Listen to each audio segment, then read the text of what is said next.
Welcome back to The Deep Dive, the show where we take the fire hose of sources you send us, and in this case, it is a truly mountainous stack of articles, biographies, and financial reports centered on one colossal figure, and we distill it all down. We try to find the essential, fascinating, and sometimes, frankly, bizarre nuggets.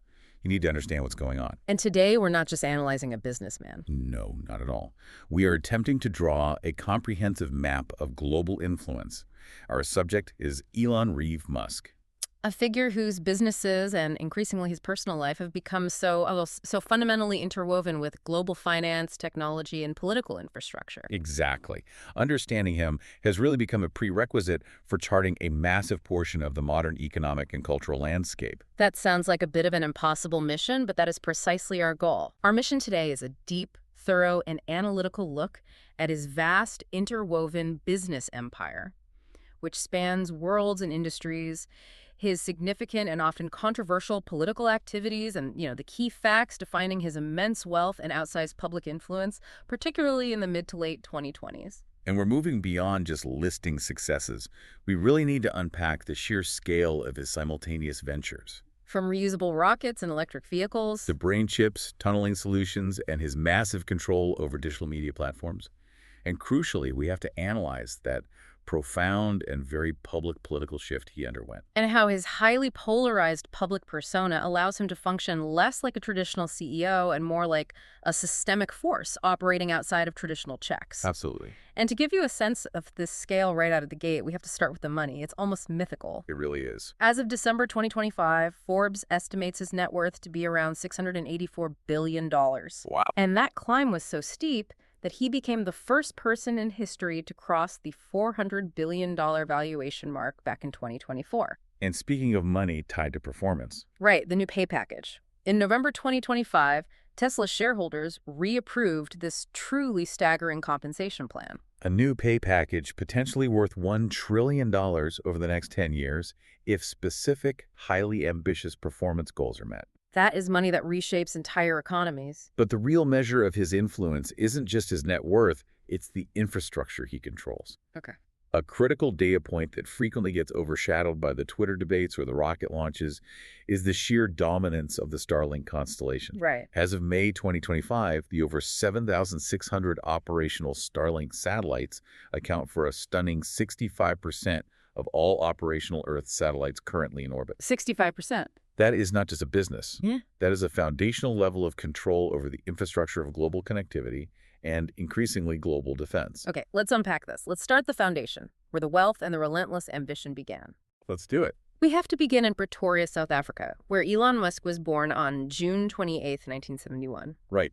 And his background is crucial because it gave him, an initial safety net and a global perspective. He holds South African Canadian, that's via his mother, the model and nutritionist Mae Musk, and later U.S. citizenship, which he gained in 2002. And the wealth was established by his father, Elon Musk, who was described in the sources as an electromechanical engineer, a pilot, a property developer, and for a period, an emerald dealer. So the family's affluence was substantial. Oh, absolutely. Yeah. Elon Musk once recounted that they were so wealthy at times they couldn't securely close their safe. So this isn't a story of a self-made immigrant arriving with nothing. Not at all. It's a story of ambition launched from a position of, significant privilege. Despite that financial security, though, the personal history is characterized as turbulent and often fraught. Very much so. After his parents divorced in 1979, the 9-year-old Elon chose to live with his father. A decision he later regretted. Right. He said he made it partly because his father had an encyclopedia and computer items that clearly spoke to his intellectual curiosity. But that decision ultimately led to their estrangement, which continues to this day. And that turbulence, it seems, it manifested physically during his schooling. It did. The sources document a harsh upbringing, including an extremely challenging, sometimes violent experience at a wilderness school. There's a specific brutal anecdote in there. There is. It details an altercation where Elon was thrown down concrete steps and severely beaten, necessitating his hospitalization for recovery. And the response from his father following this only compounded the trauma, according to the sources. Yes. While the father claimed he was defending the other boy, The younger Musk stated his father berated him upon discharge from the hospital. So this narrative of personal difficulty juxtaposed with immense privilege, it suggests a crucible of pressure that may have fed the intense drive we see today. It's hard to argue otherwise. Yeah. What is undeniable, though, is the intense intellectual focus and early technological aptitude. His mind was already in the future. He was a big reader. A huge reader of seminal science fiction, citing Isaac Asimov's Foundation series, which is essentially a blueprint for influencing civilizational trajectories, and The Hitchhiker's Guide to the Galaxy as key influences. And this autodidactic approach led him to teach himself computer programming at age 10. By age 12, he had leveraged that knowledge, selling his first computer game, a space shooter called Blastar, for approximately $500. Which, adjusting for inflation, is about $1,600 today. Exactly. It's the first profitable exit of his career. It's tiny in scale compared to what would follow, but it's illustrative of the pattern. Identify a technological need, build it, and monetize it. That focus was always trained on North America, though. Moving to the U.S. became his central goal. It did. He attended the University of Pretoria briefly, but made the decisive move to emigrate to Canada in 1989. And the stated reason for that? It was to avoid the mandatory military service under the apartheid regime, utilizing his mother's Canadian passport as his pathway to eventually reaching the United States. After his arrival, he took several odd jobs. Yeah, including shoveling grain at a farm and cutting logs at a lumber mill, before finally enrolling at Queen's University in Ontario. He then transferred to the University of Pennsylvania, which is where his entrepreneurial side truly began to bloom alongside his academic pursuits. It was an unconventional college track. Very. He claimed to have earned his degrees in 1995, but Penn actually didn't officially award him the dual Bachelor of Arts in Physics and Bachelor of Science in Economics until 1997. And he helped pay for tuition by co-hosting massive ticketed house parties. Which shows that blending risk-taking, public engagement, and generating capital was a habit formed very, very early on. And this dual specialization physics, so the hardware of the universe and economics, the software of money, is arguably the defining combination for his entire career. I think so. It led directly to his first entrepreneurial boom during the internet gold rush of the mid-1990s. He attempted to get a job at Netscape. Which was the hottest thing in tech at the time. The hottest thing. But when he received no response, he just decided to launch his own venture instead. And that venture was Zip2. Zip2, co-founded in 1995 with his brother Kimball and Greg Curry. It was an ingenious, if basic, concept for the time. So, web software marketing Internet City guides maps, directions, yellow pages listings, and selling them directly to newspapers. Exactly, to companies like the New York Times and the Chicago Tribune. They saw that print media needed an immediate digital presence. The anecdotes from that era really solidify the image of extreme, near-obsessive dedication. Oh, absolutely. Musk claimed he worked relentlessly, often sleeping on the office couch and intensely coding 7 days a week, sometimes straight through the night. A singularity of focus. And there's that fantastic revealing detail about his early attempts to impress potential investors. Right, the supercomputer. To overcome the skepticism that two young men could run a major technology operation, he constructed a large, elaborate plastic structure around a standard computer. And theatrically presented it as a small supercomputer powering Zip2's operations. It speaks volumes. An early understanding that the perception of powerful, futuristic technology is often as important as the technology itself when you're raising capital. The vision ultimately paid off handsomely. Compaq acquired Zip2 in 1999 for $307 million in cash. And Musk, who was the second largest shareholder, walked away with $22 million. Now, $22 million is a massive sum for a 27-year-old, but the sources emphasize he didn't spend it on traditional luxuries. No, he immediately funneled that capital into his next, even more ambitious idea, X.com. X.com was co-founded in 1999 and was radically ambitious. It was positioned as one of the very first federally insured online banks, aiming to offer a one-stop shop for all financial needs banking, investment, and payment services. And it grew fast. Incredibly fast. It amassed over 200,000 customers in its early months. And this aggressive expansion immediately brought it into direct, destructive competition with a company called Confinity. Which ran the popular PayPal payment service. Precisely. So they decided to merge to avoid cannibalizing each other. But even within the merged entity, internal conflict was constant. And this foreshadowed later ideological battles. It really did. Musk, as CEO, favored building the platform on Microsoft software, which was a deeply unpopular choice with the engineering team, who favored the stability and scalability of Unix. And that ideological rift led to a major clash. It did. Peter Thiel, a major player in Confinity, temporarily resigned over the technical direction, and eventually the board staged a coup and ousted Musk, installing Thiel as CEO in 2000. So even this early on, we see the pattern. A relentless, often successful focus on the big idea, but a willingness to alienate key talent over technical or ideological stubbornness. It's a recurring theme, but despite the internal drama and being replaced twice, Musk remained the largest single shareholder. And that paid off immensely when eBay acquired PayPal in 2002 for $1.5 billion. He received $175.8 million for his 11.72% stake. This fortune truly launched the next phase of his career, and it was used in a way few fortunes ever are. And there's a fascinating footnote here. Yep. Years later, he repurchased the x.com domain name for an undisclosed amount, just citing its sentimental value. That small, seemingly insignificant action perfectly foreshadowed his later multi-billion-dollar commitment to rebrand Twitter as X Corp.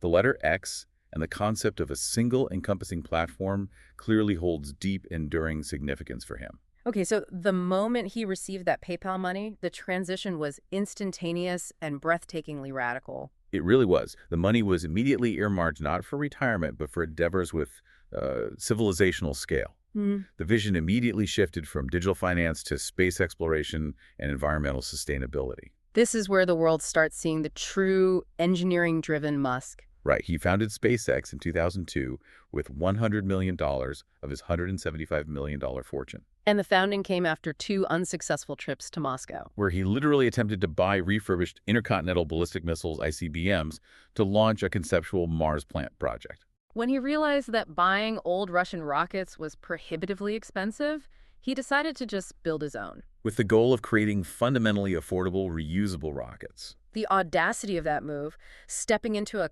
capital-intensive sector dominated by governments and giants like Boeing and Lockheed, it just can't be overstated. He was essentially betting the vast majority of his personal fortune on overcoming a major global engineering challenge.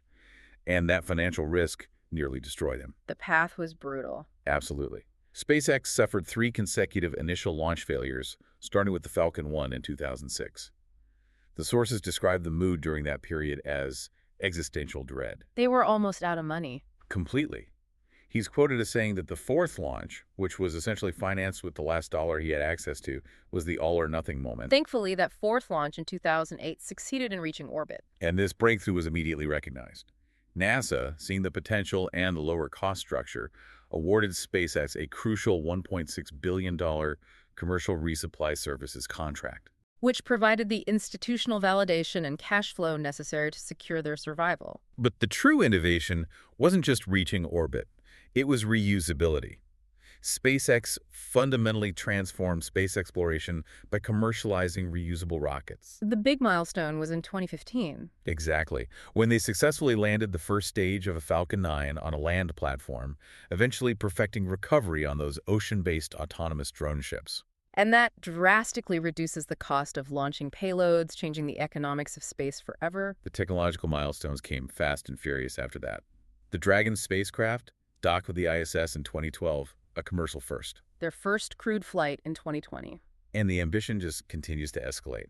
They are developing the Starship vehicle, a fully reusable transport system intended to replace the current fleet, with the stated goal of eventually ferrying humans to Mars. And their institutional relationship with NASA remains critical. In 2024, NASA awarded SpaceX an $843 million contract for a unique and complex task, which is to deorbit the International Space Station. Exactly. To ensure the controlled deorbiting of the ISS at the end of its operational life. It shows how integral SpaceX is now to the future, and the retirement of global space infrastructure. And as we touched on earlier, Starlink is the most visible and perhaps most geopolitically impactful commercial byproduct of SpaceX's launch dominance. Right. Since 2015, they've been building that massive low Earth orbit satellite constellation to provide global internet access, especially in remote or underserved areas. Let's revisit that statistic because it's just so critical. The 65% number. Over 7,600 operational Starlink satellites as of May 2025.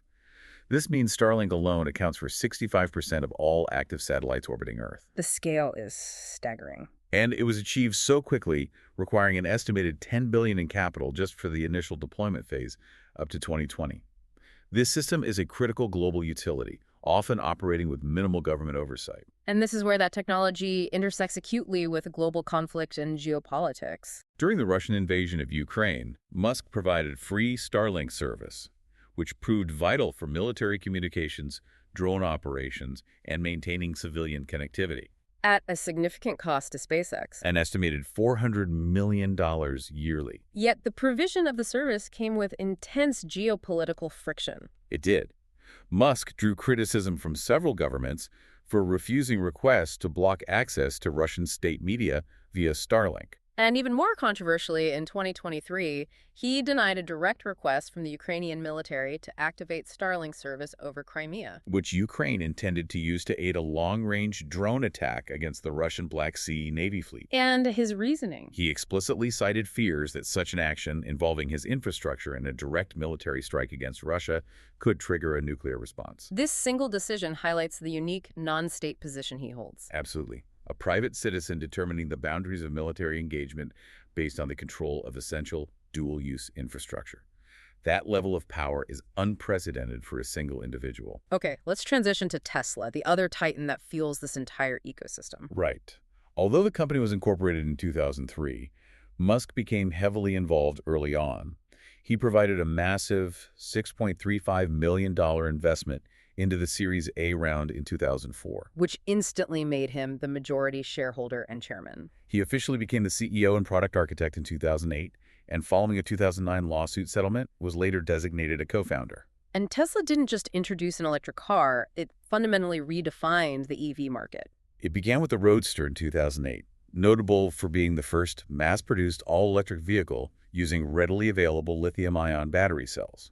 That was followed by the Model S, Model X, the affordable Model 3, and the Model Y. And the Model Y achieved something remarkable in 2023. A truly remarkable feat. It became the world's best-selling vehicle overall, surpassing decades of dominance by combustion engine vehicles. And the product roadmap continues aggressively with the launch of the distinctive Cybertruck in 2023. The financial trajectory is simply stunning. Tesla became the most valuable car maker globally in 2020, joined the S&P 500 later that year, and in 2021 reached a $1 trillion market capitalization. Becoming only the sixth U.S. company ever to do so at the time. This massive valuation is the engine that drives his personal wealth and, by extension, the capital backing for all his other ventures. But this period of soaring success was frequently punctuated by legal challenges tied to his public conduct. The funding secured tweet? The most notable one, yes. In 2018, he had to step down as chairman for 3 years as part of an SEC settlement. Stemming from his infamous and legally problematic tweet claiming he had funding secured to potentially take the company private at $420 a share. The SEC sued him for securities fraud, arguing it misled investors. And while the civil case resulted in that settlement, a related shareholder lawsuit against him was later dropped in 2023. True. But the controversy itself, the direct influence of his personal social media on massive market movements, remained a defining feature of his leadership. We can't discuss the automotive segment without mentioning SolarCity. No, which was eventually merged into Tesla Energy. Musk provided the initial concept for SolarCity, which was founded by his cousins in 2006. By 2013, it was the second largest solar provider in the U.S. But the sources indicate the acquisition of SolarCity by Tesla in 2016 for $2 billion was extremely controversial. Because SolarCity was facing severe liquidity issues at the time. Exactly, leading shareholder groups to sue, alleging the purchase was solely for Musk's benefit at Tesla's expense, due to the deep financial connection he had with both companies. The Tesla directors eventually settled that lawsuit in 2020. Making Musk the sole defendant in the subsequent trial. He argued that the acquisition was strategically necessary for Tesla to achieve a vertically integrated, sustainable energy ecosystem. And the court ultimately ruled in his favor in 2022. It did. So if we connect this entire segment, from the PayPal exit money, the near death of SpaceX, the SEC settlement, and the controversial SolarCity rescue to the bigger picture, a clear pattern emerges. Absolutely. The entire arc demonstrates a consistent, high-stakes business strategy. He uses initial capital, like that $175 million from PayPal, to found multiple capital-intensive existential risk ventures simultaneously. And then he deliberately interlocks the management and often the finances of those companies. Right. centralizing control.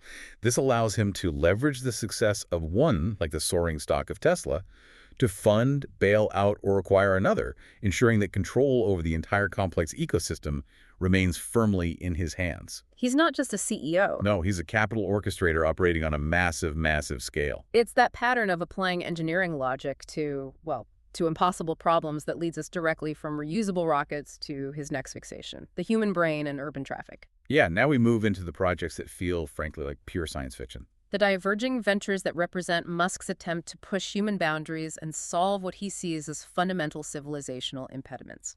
Let's start with Neuralink. Neuralink. Co-founded in 2016 with an explicit, almost unbelievable goal to integrate the human brain with artificial intelligence through embedded, high-bandwidth brain-machine interfaces. And the ideas were twofold. Right. Radical enhancement, like greatly improving memory or cognitive function, and therapeutic applications, like treating severe neurological conditions or restoring function lost due to spinal cord injuries. He personally invested $100 million into the concept. And this technology is moving at a breakneck pace. Incredibly fast. In 2021, they demonstrated a macaque monkey successfully playing the video game Pong purely via an internal Neuralink implant, Showing the device could successfully decode complex motor intentions into digital action. And by September 2023, the FDA approved Neuralink to initiate 6-year human trials, which is the ultimate validation that the technology was safe enough for initial exploration in people. However, Neuralink has been dogged by serious ethical controversies. Yes, regarding animal welfare. Their animal trials, particularly involving macaques, led to claims of animal cruelty and accusations that the company violated the Animal Welfare Act. Which culminated in a federal probe launched in 2022. And the sources indicate the core problem was the pressure from Musk himself to accelerate development. Employees complained that the demand for speed led to botched experiments and unnecessary animal deaths. Essentially prioritizing rapid iteration over standard biological safety protocols. It's a recurring theme. The engineering imperative for speed often seems to clash with necessary regulatory or ethical caution. Meanwhile, back on Earth, we have his solution for ground-based congestion, the Boring Company. Founded in 2017, the concept was straightforward, borrowing from his background in physical engineering. Construct narrow tunnels for specialized, high-occupancy vehicles capable of traveling up to 150 miles per hour, thus circumventing debilitating surface traffic. They started construction quickly. Very quickly, often leveraging existing company property to bypass complex permitting processes. Early in 2017, they built a test trench on the premises of SpaceX's offices in Hawthorne, California. Which notably required no initial permits due to its location on private property. But the reality often failed to match the futuristic hype. The initial debut of the LA Tunnel in 2018 received sharp criticism from journalists. Right, they were invited to test it. And they reported it was a jarring, rough ride at speeds far below the promised 150 miles per hour. The initial excitement was quickly tempered by the realization that drilling tunnels for cars one by one was far more complex and expensive than initial estimates suggested. Consequently, 2 major, highly ambitious projects were later canceled. One in Chicago and another in West Los Angeles, due to feasibility issues or community pushback. The most successful operational project to date is the small loop constructed beneath the Las Vegas Convention Center. Completed in 2021, yes. And local officials have approved subsequent expansions there. But while it's a working project, critics point out it functions more like a high-speed underground shuttle service than a revolutionary city-spanning transportation solution. We can't forget Hyperloop. Although that started as more of an influential idea than a company he actively ran. Announced in 2013, this was a high-speed vac train concept intended to use reduced pressure tubes to connect distant cities. Initially proposed for the greater Los Angeles and San Francisco Bay Area. Musk estimated the cost for that route at a mere $6 billion, claiming it would be drastically cheaper than high-speed rail. And importantly, he open-sourced the design. Right, and encouraged others to innovate on it, running competitions to spur development. While he does not run the resulting companies, the technology remains an influential idea he planted, showcasing his role as a technological provocateur. We shift now to what has perhaps generated the most friction and controversy globally. His acquisition of Twitter, now X Corp, and his aggressive deep dive into generative AI, culminating in the creation of Grokipedia. This is the era where his technology ventures directly intersect with public discourse, political power, and, the definition of truth itself. The acquisition of Twitter began with high drama, playing out publicly on the very platform he sought to control. It did. In early 2022, Musk built up a 9.2% stake, making him the largest shareholder. After initially agreeing to join the board and then backing out, he made a hostile $43 billion offer, eventually acquiring the company in October 2022 for approximately $44 billion. Immediately upon closing the deal, the changes were seismic, swift, and brutal. Oh, yeah. He famously fired several top executives on day one and quickly installed himself as CEO before later transitioning to executive chairman and CTO. He instituted massive, large-scale staff layoffs, reducing the company workforce dramatically. The structural changes were followed by profound policy changes. He instituted the highly controversial paid blue-check subscription model, essentially decoupling verification from identity and attaching it to payment. Furthermore, he explicitly lessened content moderation standards, which led to reports of a measurable increase in hate speech, misinformation, and politically charged content on the platform. The platform quickly became a central tool for his business messaging, his personal communication, and his political advocacy. And here we see the direct application of his centralized control against critics and journalists. He faced accusations of shadow banning or temporarily suspending the accounts of journalists from major outlets like the New York Times and CNN. And these journalists were reporting on an incident involving the highly followed Elon jet tracker account, which provided publicly available location data on his private jet. Musk banned the tracker and the reporters covering the story, claiming that doxing rules apply even when the information being reported was newsworthy and legally obtained. This pattern highlights the readiness to use institutional control of X to directly confront personal criticism or political opposition. His involvement in artificial intelligence follows a similar, complex, and highly ideological trajectory. It does. He co-founded OpenAI in 2015, pledging a substantial $1 billion, though only giving $50 million initially, to develop safe, beneficial artificial general intelligence, or AGI. Just to pause there for a moment, AGI is the critical term. It is.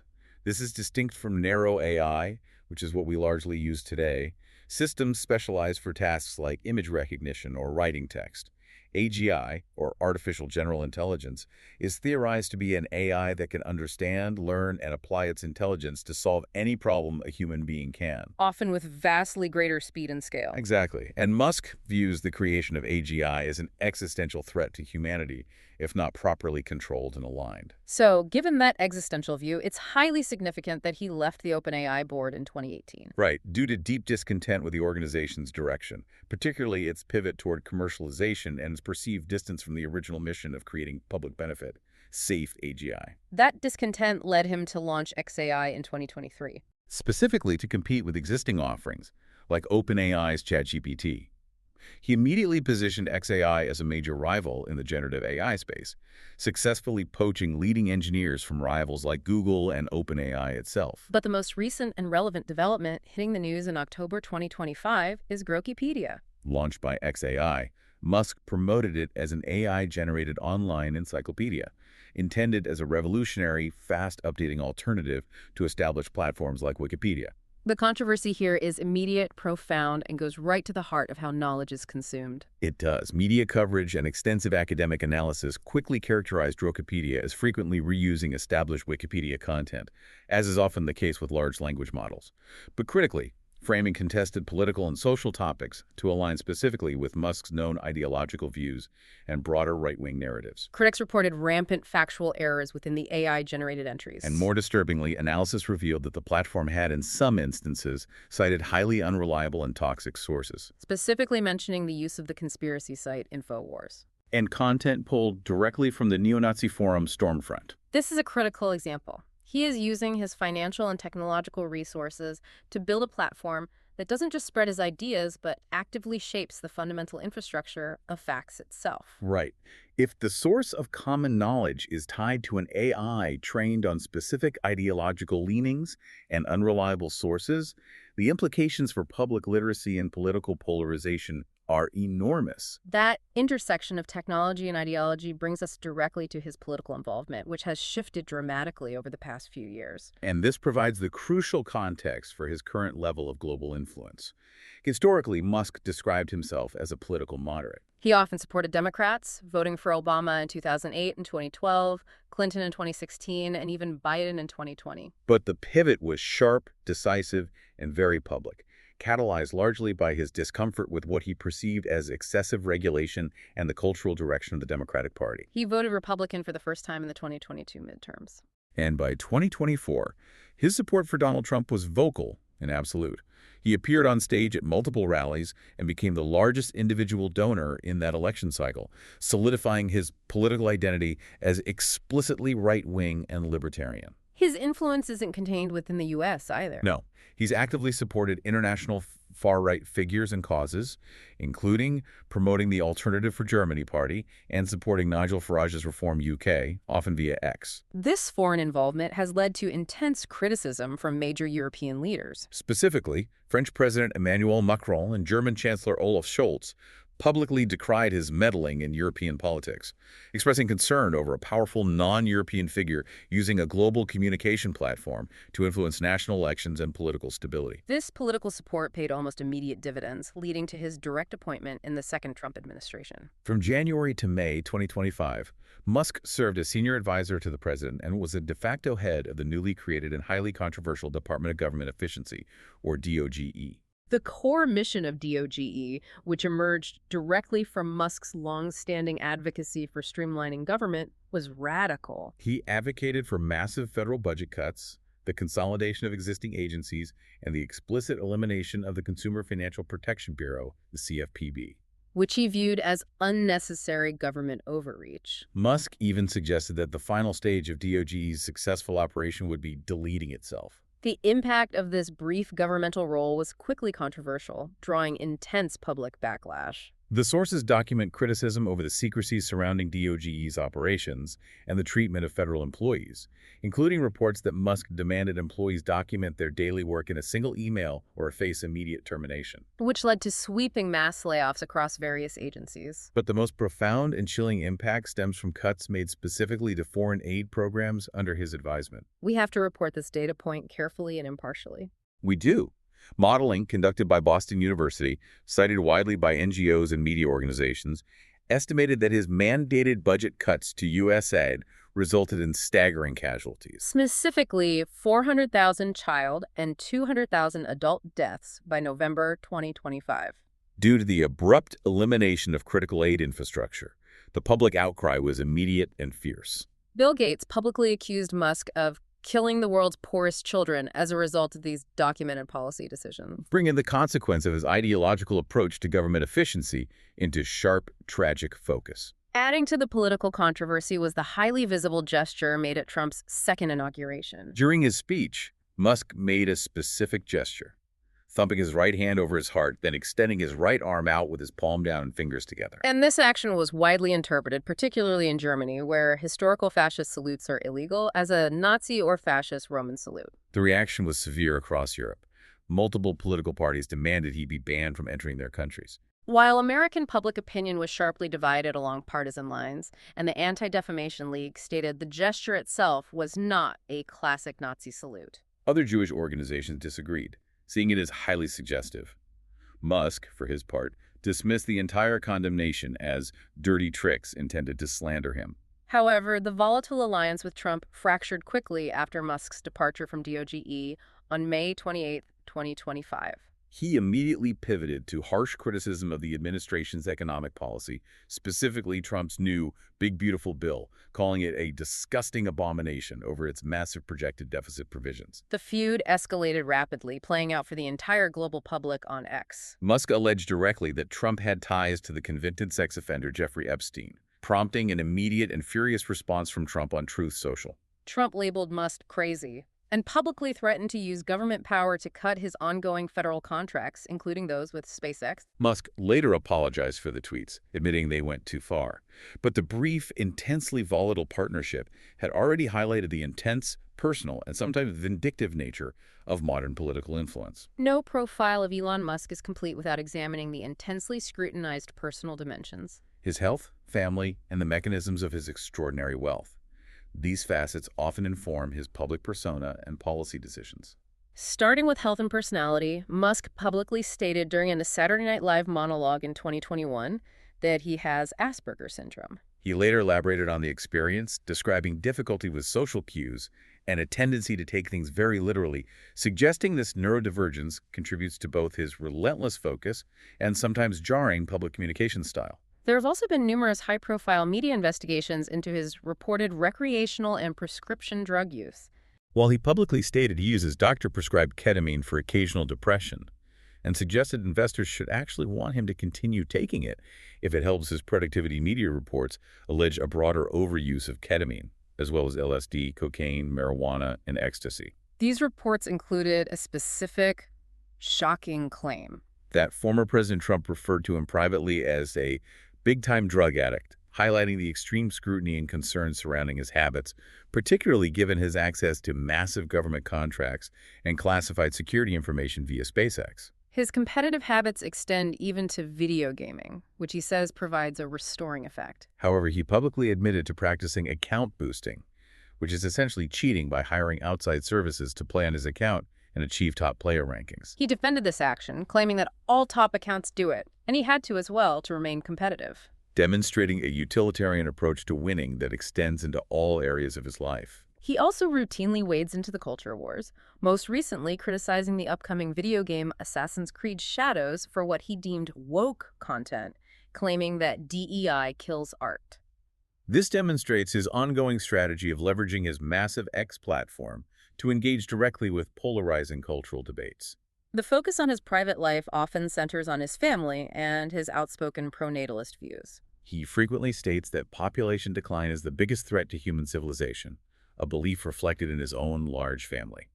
He has fathered at least 14 children, one deceased. And sources close to him suggest the true number is much higher than publicly known. Due to his use of IVF and surrogacy, yes. With his first wife, author Justine Wilson, he had 6 children, including the tragic loss of their first son to cesize. They subsequently used IVF for twins and triplets. The elder twin from that marriage came out as a trans woman and legally changed her name in 2022 to Vivian Jenna Wilson, Notably adopting her mother's surname specifically to sever her association with her father. This public rejection underscores the deep, complex friction within his private life. He shares 3 children with musician Grimes, all with highly controversial and unconventional names. XAA Shu, Y, and Technomechanicus, which generate constant media interest. The relationship remains tumultuous, with Grimes suing Musk in 2023 over parental rights and custody of XAA Shu. Adding significantly to this complex co-parenting structure, Musk has 4 children with Siobhan Zillis, an executive at Neuralink. Twins born in 2021, and 2 more children born via IVF surrogacy in 2024 and 2025. These relationships underscore a proactive, intentional commitment to increasing his progeny, often with women closely connected to his business ventures. Finally, we have the recent headlines regarding influencer Ashley St. Clair, who claimed he was the father of her son Romulus. Musk stated publicly that he was unsure of the paternity, but admitted to making a $2.5 million payment to her, part of which was structured as a loan, and pledged ongoing annual support of $500,000. These many relationships and financial arrangements just demonstrate the incredible complexity and public nature of his private decisions. Circling back one last time to where we started, let's talk about the phenomenal wealth that makes all these enterprises and complex arrangements possible. As we noted, his estimated net worth as of December 2025 is around $684 billion, derived primarily from his controlling stakes in Tesla and SpaceX. He has been the wealthiest person in the world since 2021. That phenomenal wealth growth continues with the approval of that staggering $1 trillion Tesla pay package in November 2025. It's an utterly unprecedented sum tied to aggressive growth and market capitalization goals over the next decade. While previously challenged in court as unfair to shareholders, it was ultimately approved, cementing his financial future based on Tesla's continued success. Musk often describes himself as cash poor, despite these valuations, as the majority of his wealth is illiquid, tied up in company stock. The use of this wealth via the Musk Foundation, established in 2001, also generates significant controversy.